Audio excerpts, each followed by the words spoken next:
आज का जो विषय है जिस पर आप खुदा का पाक कलाम सुनेंगे वो है टू सीक जीसस, यीशु मसीह को ढूंढना, परमेश्वर को ढूंढना। तो ये है आज का विषय जिस पर आप खुदा का पाक कलाम सुनेंगे। हम एक बात को देखें कि दुनिया में कितने इंसान हैं जो अपनी ज़िंदगी में एक फ्यूचर को ढूंढते हैं, खुशी को ढूंढते हैं, या अपनी मशहूरी को ढूंढते हैं, या अपनी कामयाबी की तलाश करते हैं। पर खुदा का वचन हमें ये फरमाता है कि हम लोग परमेश्वर को ढूंढें।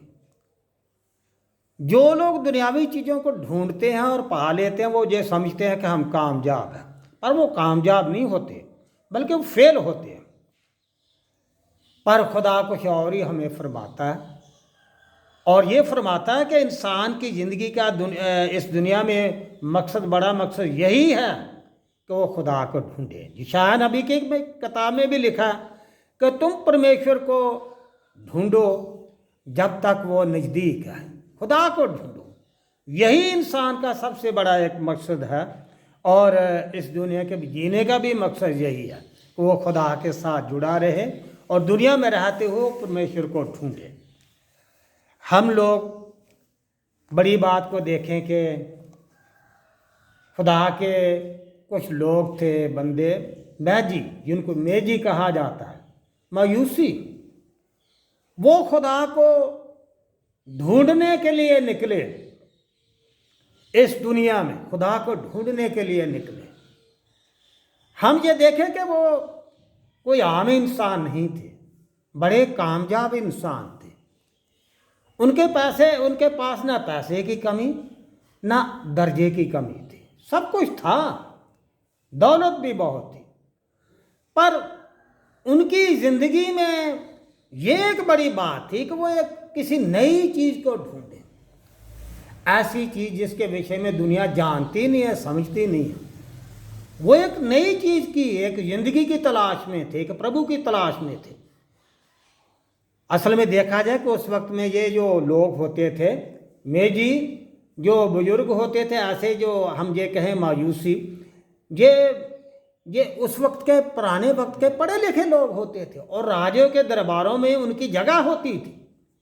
पर फिर भी इसके बावजूद वो ये साथ चाहते थे कि हम एक नई खुशखबरी दुनिया को दें, नई चीज़ दुनिया के सामने पेश करें।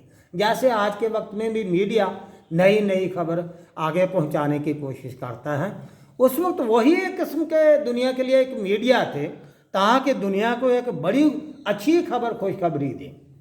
और यही एक वजह थी कि जो मायूसी थे वो खुदा को ढूंढने के लिए, प्रभु को ढूंढने के लिए निकले। जो पहली बात मैं आपको बताता हूँ वो ये है कि उनका मकसद क्या था खुदा को ढूंढने का। क्या मकसद था, क्यों वो ढूंढने के लिए निकले? सबसे बड़ी बात, उनका बड़ा मकसद ये था कि खुदावंद यीशु मसीह की इबादत करना। बाइबल में ये लिखा है कि वो लोग जब यरूशलेम में गए तो वो ये कहने लगे कि हम उसकी इबादत करने के लिए आए हैं, इबादत करने के लिए।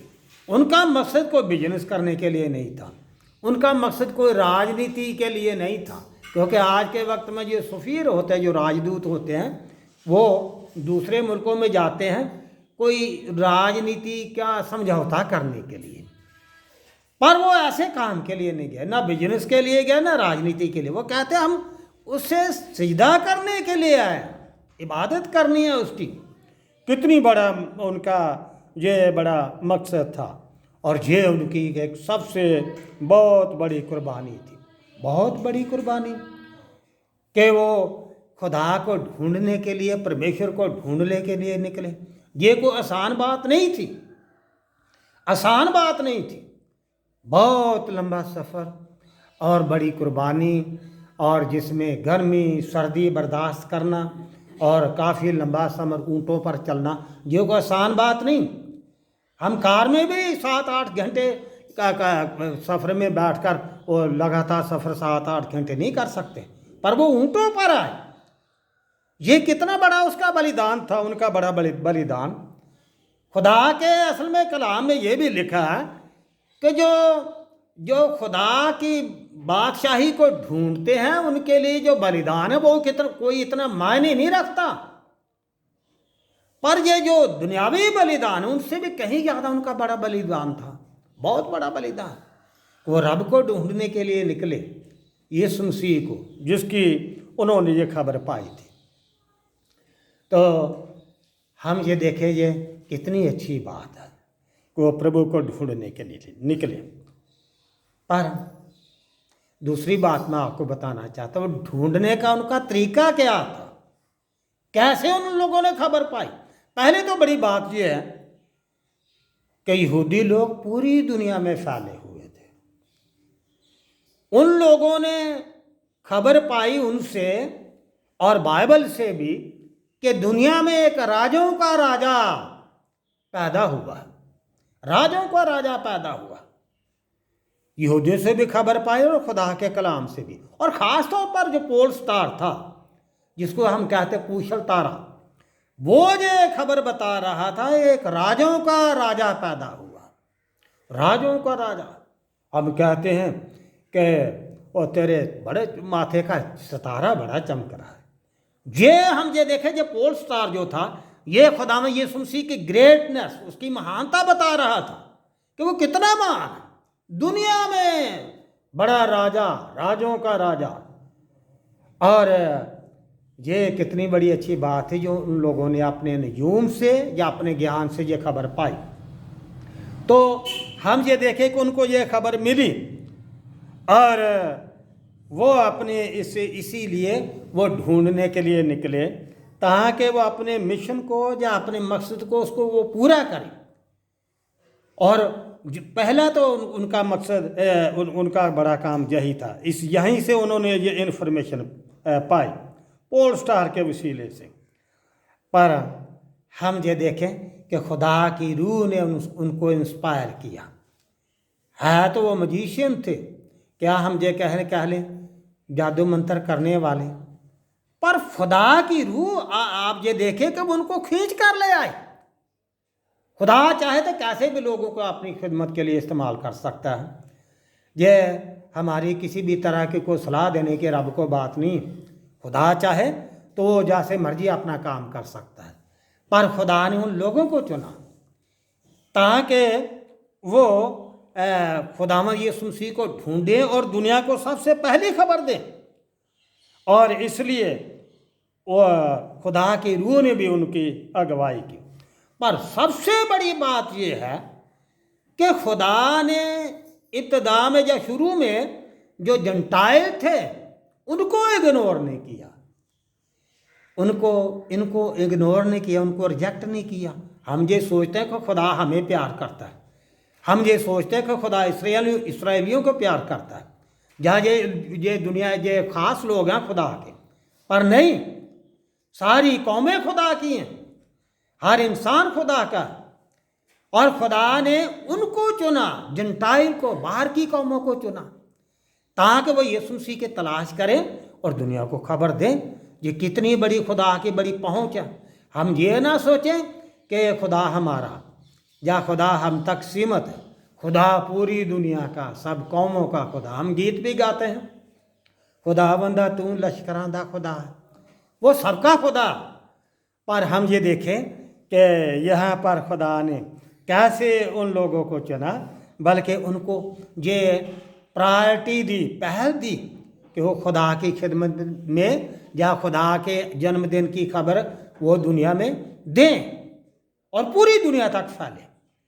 यहाँ तक एक जगह पर सीमित न रहे, पूरी दुनिया तक, क्योंकि ये मजूसी जो थे ये पूर्व की तरफ से आए। हम ये देखें कितने लोग इंडिया से भी, रूस से भी और फारस से भी, मतलब पूरी दुनिया को वो रिप्रेजेंट कर रहे थे, पूरी दुनिया के वो नुमाइंदे थे ताकि यीशु मसीह के जन्म की खुशी और ये खुशखबरी पूरी दुनिया में फैले। तो हम ये देखें कि खुदा कैसे उनको ये इस्तेमाल कर रहा है। बिलाम को भी खुदा ने अपनी सेवा के लिए इस्तेमाल किया है, तो वो भी सही नहीं था, पर उसने एक नबूवत की। ये हम देखेंगे गिनती की किताब में 24 बाब 17 में उसने कहा इस्राएल में से एक तारा उदय होगा। ये पहले मूसा के बाद ये दूसरी प्राप्ति थी, वो भी गैर कौम के आदमी की। तो उसने कहा इस्राएल में से एक तारा उदय होगा। और हम बड़ी बात देखें कि वो जब यरूशलेम में पहुँचे, वहाँ तक तो अपनी समझ से पहुँचे, पर जब उनको खबर मिली तो लिखा कि उन्होंने बैतलहम की तरफ प्रस्थान किया। उन्होंने अपना सफ़र शुरू किया बैतलहम की तरफ, मयूसियों ने, और तारे ने उनकी अगुवाई की। पहले वो ठीक है कि तारे से उन्होंने खबर पाई, पर वो खबर के मुताबिक वैसे ही बाइबल के मुताबिक खबर जो उन्होंने सुना उसके मुताबिक वो यरूशलेम में गए, पर यहाँ तक उनकी अपनी समझ थी। पर आगे अब हम ये देखें, तारे ने उनकी रहनुमाई की, तारा उनके आगे आगे आगे चला।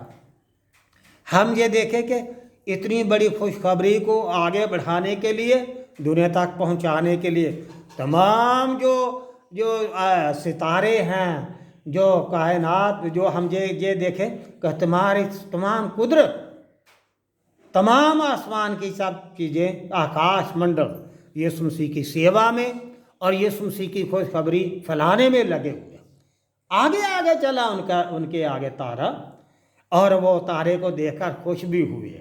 फिर उनको वो पोल स्टार वहाँ पर दिखा यरूशलेम में, और फिर वो उनके आगे आगे चला और लिखा कि वो बैतलहम में जाकर रुक गया, उस जगह पर रुक गया यहाँ पर खुदावंद यीशु मसीह का जन्म हुआ था। और लिखा, मैं तीसरी बात बताता हूँ कि उन लोगों ने